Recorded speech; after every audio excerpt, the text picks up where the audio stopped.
Wait a second. I'm reviewing a DC character. Better. Intro!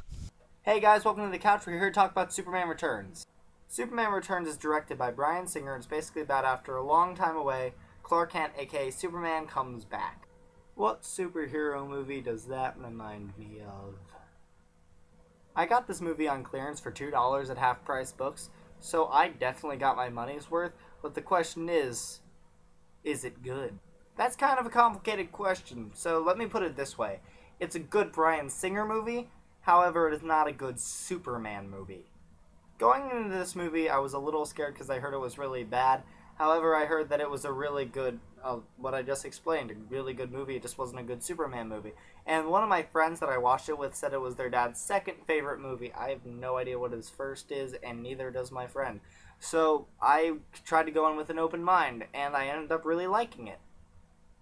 This movie was a really good character study, but it didn't have a lot of action, but that didn't really bother me as much, because after Man of Steel, I was kind of actioned out on the Superman scale.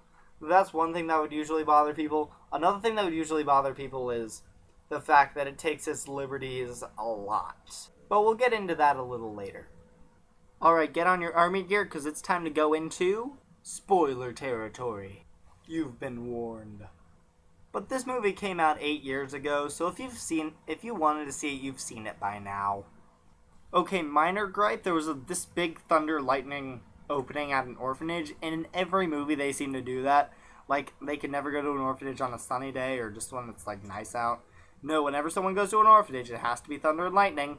One thing that I think will bother people is that Kal-El shows up as a teenager. But then again, thinking about it, it's kind of weird how Superman, Kal-El, or Clark just kind of showed up as a baby. Can you think about how far away Krypton probably actually is in the grand scheme of things? Because we haven't discovered it yet.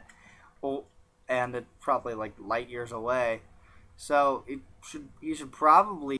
Okay, theory time. This is my theory hat. Don't judge me. Okay, so in the original Superman's, Krypton's kind of like an ice planet, right? So I think in his capsule, Kal-El was cryogenically frozen. Did somebody say frozen?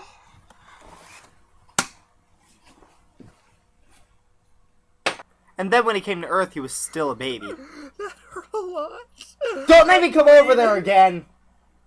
Theory done. So I was wondering about the Fortress of Solitude. First of all, none of the movies really go into how it got there.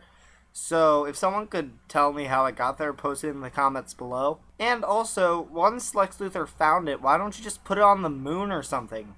So basically, after Lex Luthor finds the Fortress of Solitude again, he puts the crystal in the pipe organ, and then the floating head of Jor-El shows up.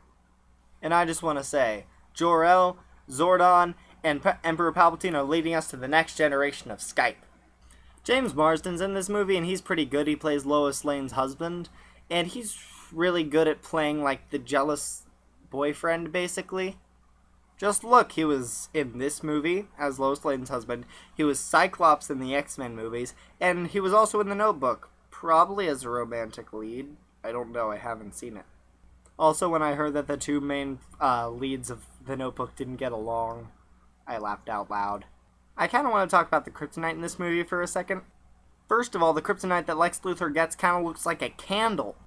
And at the end of the movie, Superman lifts an island of kryptonite. That shouldn't work. But every Superman movie has something incredibly stupid in it. Like, it's almost inevitable. Superman 1 had the ending of going around the world really, really fast. That will get a video of its own. The second one had the Superman neuralizer kiss. The third one and fourth ones kind of speak for themselves. Man of Steel had endless action scenes. And this one had lifting an island of kryptonite. Okay, so there's one spoiler thing I kind of have to talk about, and that's the introduction of Superboy.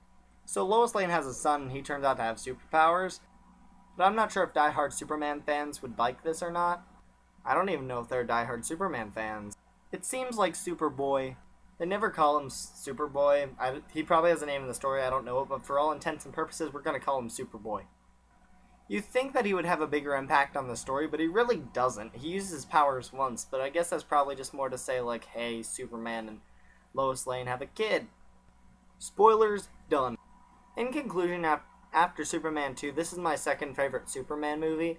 It goes Superman 2, Superman Returns, the original Superman, the Richard Donner cut, Man of Steel, then 3 and 4 I don't want to see, and I know they're awful anyway. So, rank your Superman films below, tell me what you think of Superman Returns, and thanks for watching, and please subscribe below.